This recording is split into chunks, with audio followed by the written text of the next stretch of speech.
Bonjour les enfants, aujourd'hui nous allons travailler à nouveau sur les rimes. Les rimes, c'est quand je prends un mot qui a des syllabes, la dernière syllabe, donc la dernière syllabe ou le dernier son doit être pareil au dernier son d'un autre mot. Je vais vous montrer. Cinéma. Quel est le dernier son que tu entends? Cinéma. J'entends ma. Pyjama. Quel est le dernier son? Pyjama. Alors, on peut dire que pyjama et cinéma riment parce que j'entends ma. Maintenant, écoutez bien. La ma. La ma se termine par ma. Donc, il rime avec pyjama.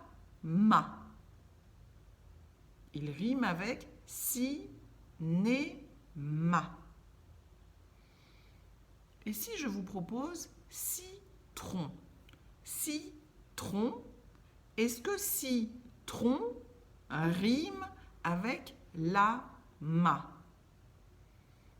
On réfléchit. Citron se termine par tron. La ma se termine par ma. Donc, il ne rime pas. On peut faire aussi d'autres exercices comme ça. Alors, je vais vous donner des exemples que vous allez ensuite faire tout seul à la maison. Saucisson. Saucisson. Il se termine par quoi? Fais-le tout seul. Il se termine par son. Cherchons d'autres mots qui se terminent par son. Si je vous donne canard. Canard, est-ce qu'il se termine par son? Canard. Par quoi se termine canard? Il se termine par nar. Donc, il ne rime pas avec saucisson. Maintenant, si nous prenons le mot poisson. Poisson, qu'est-ce que j'entends à la fin? J'entends son. Il rime bien avec saucisson.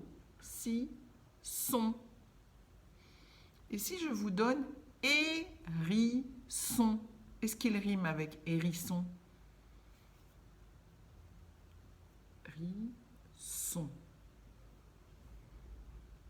La dernière syllabe, c'est son.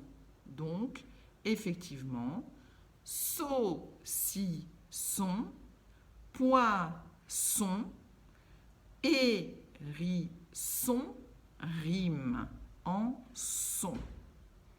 Je vous ai préparé une petite fiche qui reprend tous ces exercices. Je vais vous la laisser la faire à la maison tout seul. Vous pouvez regarder la vidéo et ensuite vous faites l'exercice tout seul. Voilà, bon courage et tenez-moi au courant si vous avez réussi. À bientôt.